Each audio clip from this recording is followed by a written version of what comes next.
Hi friends, welcome to Akshu Tharika channel. இன்றைக்கி நம்ம என்ன பார்க்க போகிறோம் அப்படின்னு பார்த்தீங்கன்னா, நான் வந்து யூடியூப்பில் ஒருத்தங்க வீடியோ வந்து ஆக்சுவலி அவங்களோட ஏஜ் வந்து ஒரு 50 அபவ். அவங்களோட வீடியோ வந்து நான் ரொம்ப விரும்பி பார்ப்பேன். ஏன் அப்படின்னு பார்த்தீங்கன்னா, வாழ்க்கையில் எவ்வளவோ கஷ்டங்கள் வரலாம், எவ்வளவோ பிரச்சனைகள் வரலாம். ஆனால் எல்லா இடத்துலையும் நாமளாக இருக்கணும் அப்படிங்கிறதுல தான் ஒரு இது இருக்குது. என்ன அப்படின்னு பார்த்தீங்கன்னா, அவங்களுக்கு எவ்வளவோ வாழ்க்கையில் பிரச்சனைகள், அதாவது கமெண்ட்ஸில் வந்து திட்டுறவங்க, அந்த மாதிரி எவ்வளவோ பிரச்சனைகள் எவ்வளவோ இருக்குது. ஆனாலும் நான் இப்படி தான் இருப்பேன் அப்படிங்கிறத வந்து அவங்களுக்குரிய அந்த இதை வந்து அவங்க மாற்றிக்கிட்டதே கிடையாது. நான் ரொம்ப இன்ஸ்பயரான விஷயம்.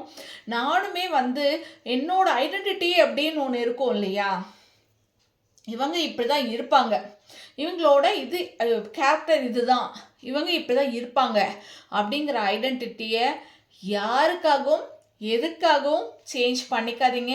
ஒன்ஸ் சேஞ்ச் பண்ண ஆரம்பிச்சிட்டோம் அப்படின்னா, ஒருத்தருக்காக ஒரு விஷயங்களை நம்ம சேஞ்ச் பண்ண ஆரம்பிச்சிட்டோம் அப்படின்னா, வாழ்க்கை முழுக்க நம்ம சேஞ்ச் ஆகி ஒரு நாள் நாமளாவே இல்லாமல் ஒரு புது வித ரோபோ மாதிரி மற்றவங்களுக்காகவே நம்ம வாழ வேண்டியிருக்கும். ஸோ நம்மளோட ஐடென்டிட்டியை யாருக்காகவும் எதுக்காகவும் என்னைக்காகவும் சேஞ்ச் பண்ணிக்காதீங்க.